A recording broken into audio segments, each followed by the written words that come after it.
Impact Wrestling tonight takes place, as always, on AXSTV for another episode, now on the road to Bound for Glory in October. Of course, we're just coming hot off the heels of Impact Emergence the last 2 weeks on AXSTV as well. There is so much good coming out of Impact Wrestling right now, so many great things, whether it's Slammiversary in July and now Impact Emergence in August. We're coming into September now, and we're on the road, fully on the road to Bound for Glory, arguably Impact Wrestling's biggest show of the year in October. There's so many things going on this week on Impact Wrestling. We've got a World Championship match. We've got a handful of fantastic matches as well. So we're going to go through a bit of a preview for tonight's episode of Impact Wrestling.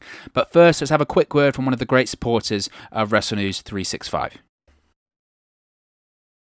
Support for WrestleNews 365 is brought to you by Manscaped, who is the best in men's below-the-waist grooming.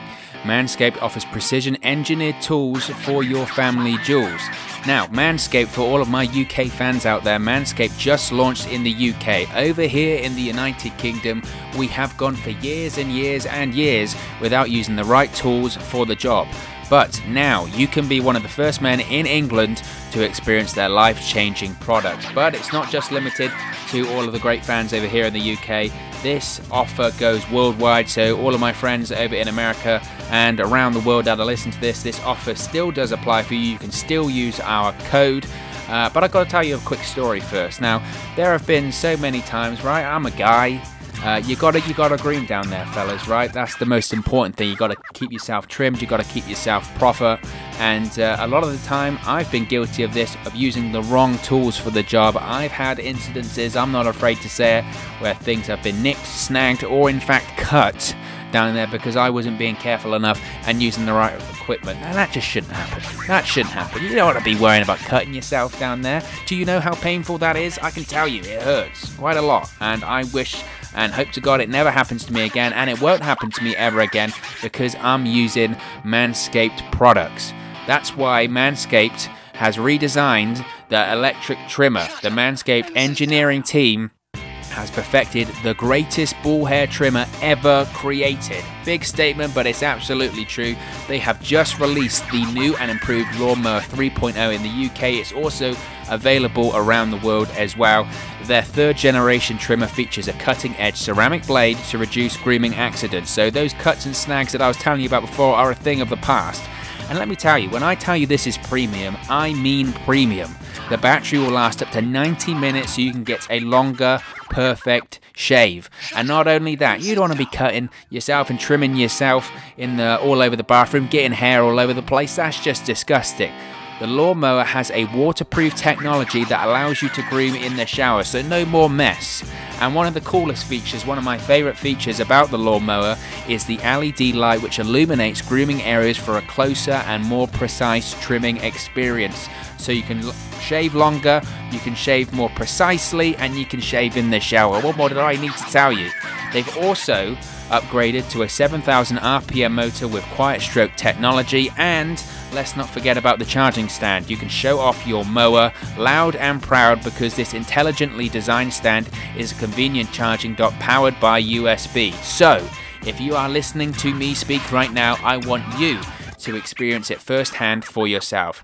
Let's get that bush to tush clean, and you can get 20% off and free shipping. Yeah, you heard me right there. 20% off and free shipping. All you have to do is use the code 365wrestle at manscaped.com. Make your testes their besties. That's 20% off and free shipping. Not only are you getting 20% off, you're getting free shipping as well with the code 365wrestle at manscaped.com. That's 20% off with free shipping at manscaped.com, and use the code 365wrestle. Your balls will thank you. So, tonight's episode of Impact Wrestling. As I mentioned at the top of the video, we have an Impact Wrestling World Championship main event tonight. Impact World Champion Eddie Edwards is defending the championship against Eric Young.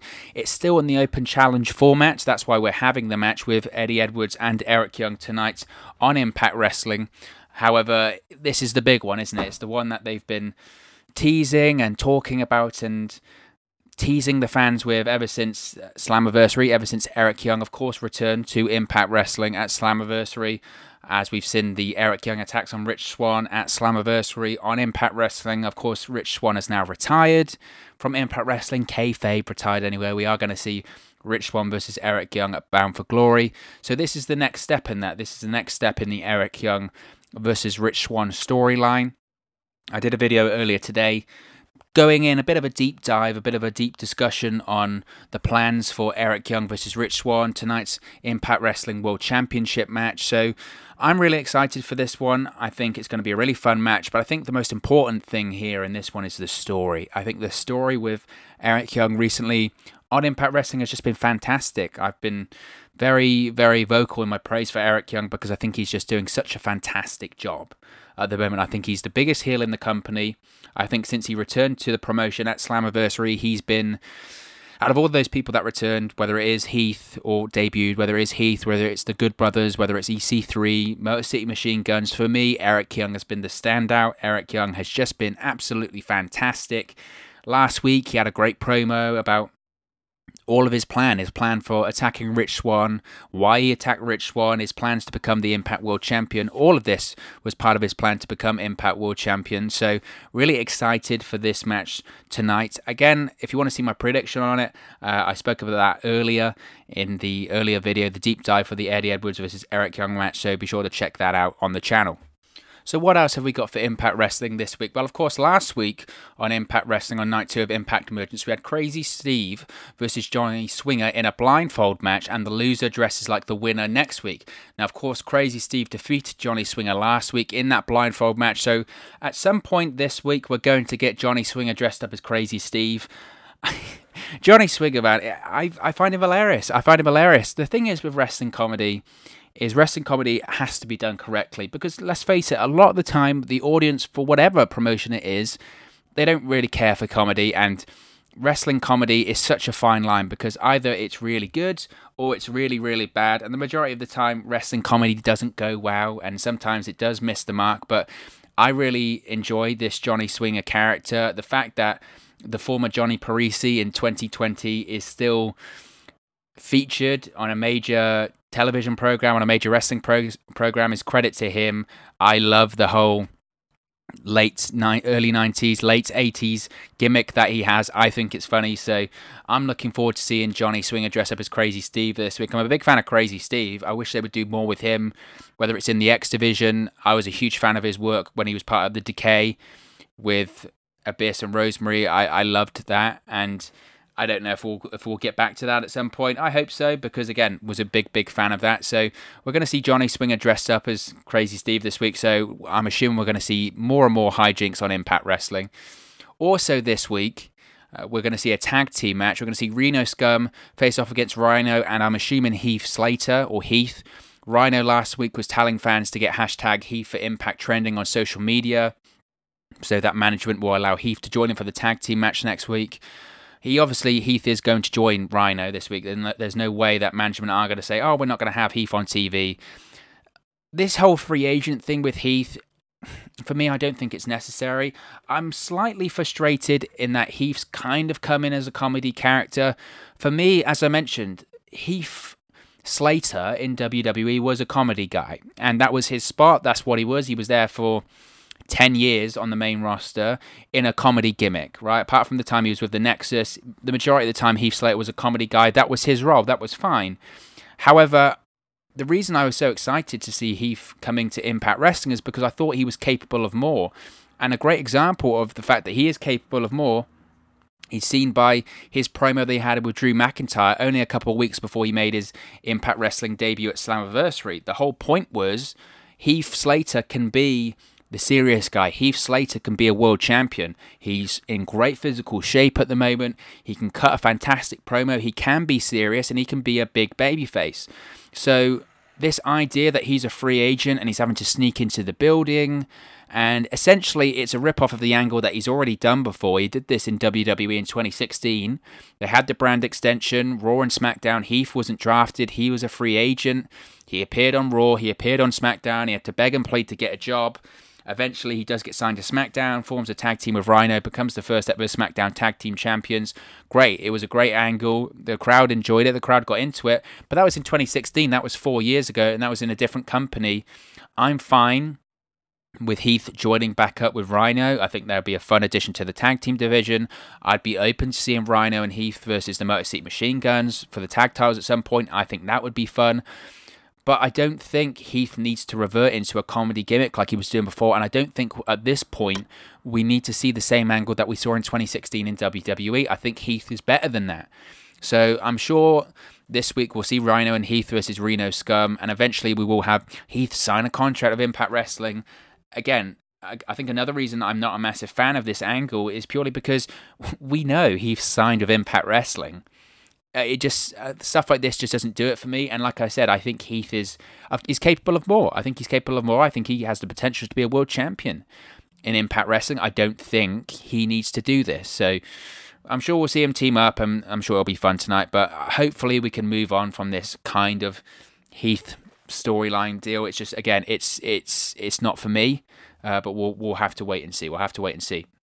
Now, obviously, with night one of Impact Emergence, we saw a new X Division champion crown. We had Rohit Raju win the World Impact X Division Championship. I'll get there eventually, from Chris Bay and TJP. Rohit claimed last week he's going to give out what he never had, which was an opportunity. I really, really hope this doesn't mean we're going to get more open challenges. We've had enough. Or I have at least had enough of open challenges for World Championships or Championships. You've already got the World Championship on Impact Wrestling being defended in an open challenge every week. We don't need the same with the X Division Championship. Now, if he wants to say that we're going to allow people that usually wouldn't get an opportunity at the Championship to compete, that's fine. But for me, don't want it to be in an open challenge format. It's not needed. The Open Challenge Championship thing has been done to death at this point, not just in Impact Wrestling, but everywhere. Whether it was in WWE for the US Championship with John Cena, whether it was in AEW for the TNT Championship with Cody, and now in Impact with Eddie Edwards in the Impact World Championship, I just don't think it's needed. So I hope when he says he's going to give out opportunity, he doesn't mean it like that. It just means different opponents. But, I mean, I'm happy for Rohit Raju to be the X Division champion. I think he's a great worker. I was surprised during night one of Impact Emergence that was the result, because I genuinely thought that, considering Chris Bay only won the X Division championship at Slammiversary, he was going to get a longer run. So that was a bit disappointing to me. But I've been a bit critical of the X Division anyway recently. I think they need more bodies. I think they need to get maybe a couple more names in there that are just more recognizable names and go back to what made it work so well in the early 2000s. And I just think that that diversity of style in there has kind of been a bit lost. And over the years, the X Division has kind of lost its identity a bit. And I think they need to get that back. I pitched a couple of weeks ago that I think Brian Myers should be involved in it.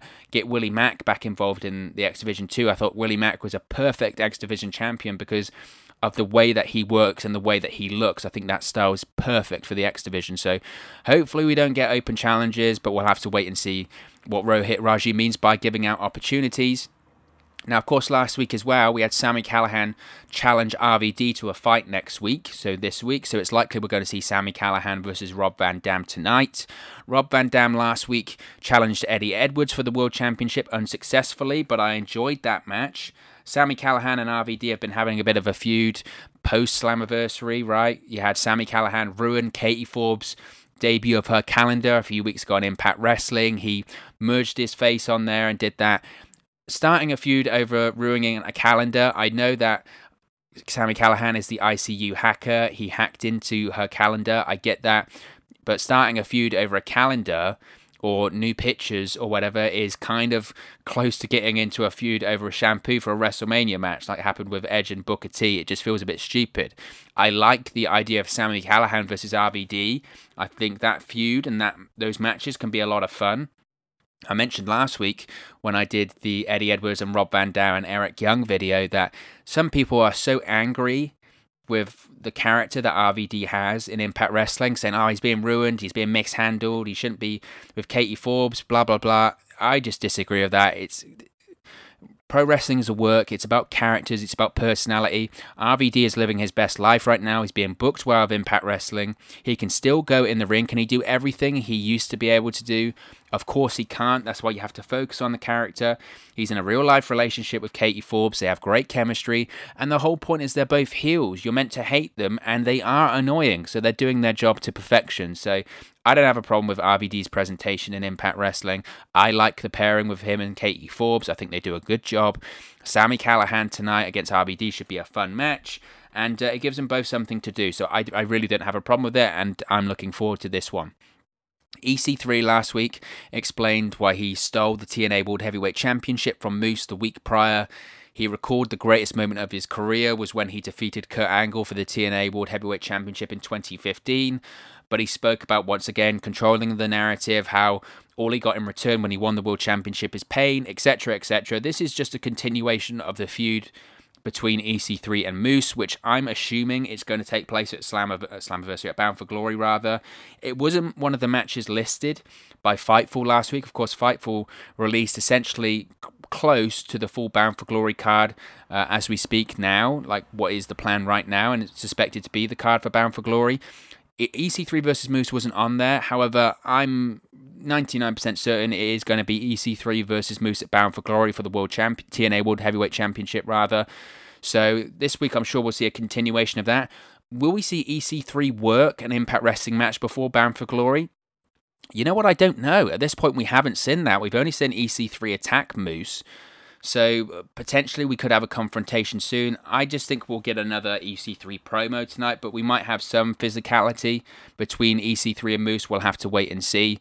EC3 also made his debut with Ring of Honor at their tapings recently. We haven't obviously seen what happens there because it hasn't aired yet or air over the coming weeks and months. But EC3, as far as I'm aware, has signed a deal with Impact Wrestling in the same way that he signed a deal with Ring of Honor. I think they're short-term deals, and I think there are clauses in both deals to allow him to work with either company.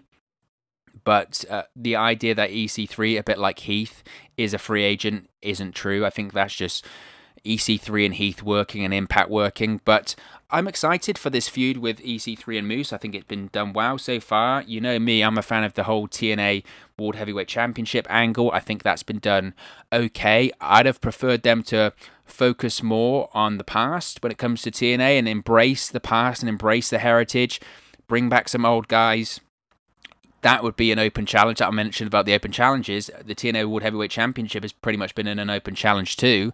I would have preferred it if Moose said that we're going to be only defending the championship against guys that have previously been TNA World Heavyweight Champions or TNA Originals. That could have been a lot of fun, especially as we headed into Slammiversary. But I think it's going to be Moose versus EC3 at Bound for Glory for the TNA World Heavyweight Championship, and that will be likely the end of the TNA World Heavyweight Championship angle. I think the shine is kind of worn off a little bit on this angle. I still think there's legs in it, but there needs to be a bit more to make it a bit more compelling, as it's getting a bit stale already. But that's just me. As I mentioned, I think we'll see some physicality at some point. Will we see EC3 work a match before Bound for Glory? Who knows?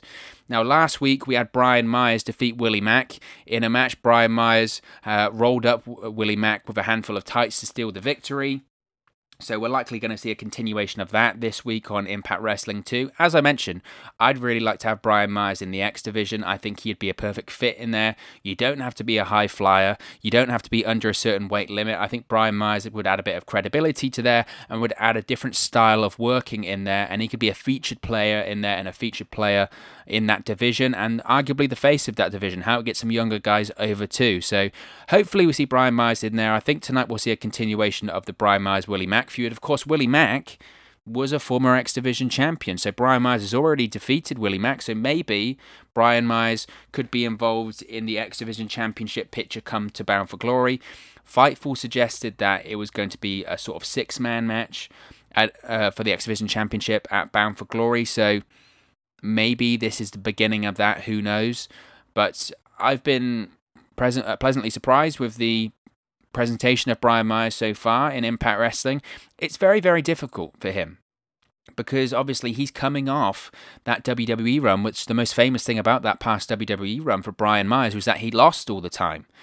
And I'm sure this isn't the case, but if you were some guys in Impact Wrestling, you'd be thinking, I'm going to let the guy who never wins beat me. It's difficult. It's difficult. So Brian Myers has to completely change his character, change his presentation, and try and promote himself to be a credible challenger and a credible wrestler in Impact Wrestling, and they're doing that at the moment. So I think the presentation of Brian Myers has actually been very good so far.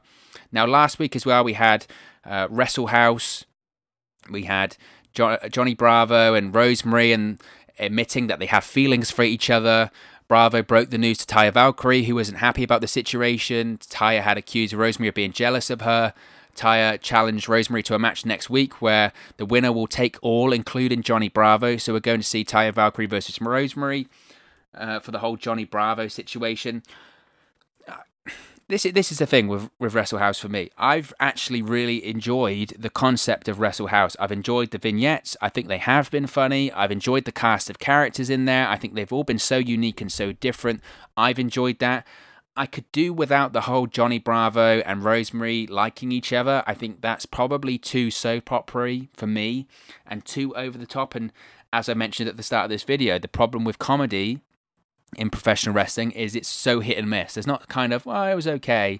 It's kind of, it was funny or it wasn't. And the whole Johnny Bravo, Rosemary thing, I don't know, it just doesn't do it for me. But the Wrestle House element of it, I have actually really enjoyed. I think it's been a really creative way to do television in the pandemic. You change the setting because, of course, in the Impact Zone, you don't have any fans. So you don't have that reaction, you don't have that noise. Wrestle House, at least, it's a different setting, it's a different environment, it's shot differently and is different to what we're used to. And I have to give credit for Impact Wrestling. I think that's been good, and I think it's been a smart way to shoot TV in a pandemic. So I can't criticize that. If anything, I'll praise it because I think it's been very, very good. What I will say though is, as I mentioned, the whole Johnny Bravo, Rosemary feelings, Lawrence D involved in it as well, Taya Valkyrie. Nah, not for me. Not for me. I think the Taya Valkyrie Rosemary match is going to take place at Wrestle House once again. The winner will take Johnny Bravo, whatever that means. And then I think that might be the end of Wrestle House.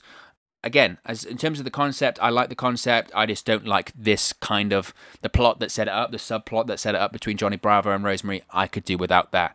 And also, finally, we will see some fallout, I'm assuming, about the Knockouts Championship match last week, the 30-minute Iron match. Of course, Deonna Purrazzo defeated Jordynne Grace in the Iron Man match last week. Fantastic. There's not more good things that can be said about that main event last week.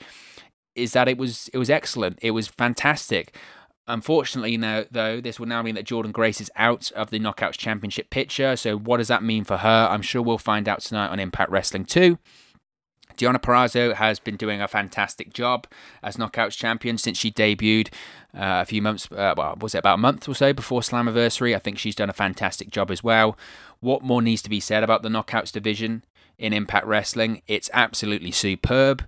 You compare it to an AEW, they're nowhere near the Knockouts division in Impact Wrestling. Impact Wrestling's Knockout division is a unique selling point for Impact. It is very, very good. The competitors in there are excellent.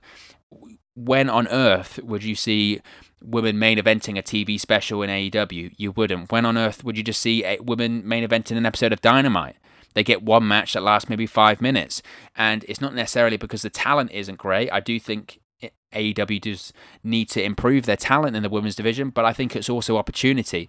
You've got the right mix of both here in Impact Wrestling.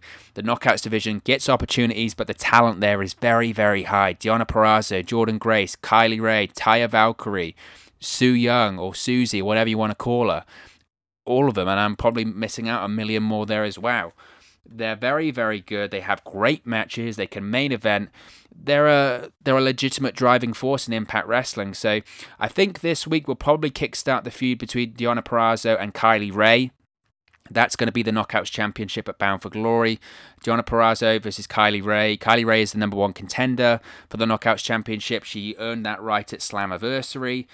I'm really excited for that match. I'm a big fan of Kylie Rae. I think she is absolute money. She's just getting better and better. I think her character's great. Deonna Purrazzo, as I mentioned, is a really, really sound worker. I always love a submission finish. I think that's just underdone, so I love a Fujiwara armbar finish. And I'm excited to see Deonna Purrazzo versus Kylie Ray in a featured spot at Bound for Glory, because I think it's going to be a fantastic match. As I mentioned, what happens with Jordynne Grace now? I'd like to see her pick up a feud once again with Taya Valkyrie. I think that'd be a lot of fun, and maybe we can move on after the Taya Valkyrie Rosemary deal in Wrestle House, that we have Jordynne Grace versus Taya Valkyrie. I think given the standard and the quality of Impact Wrestling's knockout division now, we can probably have multiple knockouts matches at Bound for Glory, which once again is something that AEW just couldn't do at the moment. And not to make it an Impact versus AEW thing, and not to want to bring up WWE, because I think WWE's female division is the best in the world, along with NXT. But the knockouts division in Impact Wrestling really does need singling out, because it's absolutely superb. And we're going to get another fantastic match at Bound for Glory between Deonna Purrazzo and Kylie Ray. But of course, as always, this is just one man's opinion. What are your thoughts and predictions and feelings for tonight's episode of Impact Wrestling? Let me know your thoughts in the comments section below. I'll be sure to respond and reply to all of your comments. Really enjoy interacting with you guys in the comments section. If you have enjoyed this video, please do smash a like on the like button too. Really does help us out here on YouTube. Go up the rankings and get to people's recommendation feeds if they haven't seen our videos before. But most importantly, if you haven't already, please do subscribe to Wrestle News 365. You can do that by clicking the bottom right hand corner of the screen right now, or if you wait a few seconds, there'll be a subscribe button at the end of this video, along with another video for you to watch. We're closing in on 800 subscribers, so the quicker we get there, we can get to our eventual long-term goal of 1,000 subscribers. You can also follow us on our social media platforms. The handles are on the screen right now. The links are in the description box below. It's at 365 Wrestle on Twitter and at Wrestle News 365 on Facebook and Instagram. So be sure to give us a like or a follow there if you haven't already. Thank you very much for watching, listening, streaming, or however you come across this video today. And I'll speak for you again very, very soon. Hey guys, thank you for watching, listening, streaming, or however you come across this video today. Be sure to click on the video on the right there to watch our next video, or click the bottom there to subscribe, or the bottom right hand corner. Thank you very much, and I'll speak to you again very soon.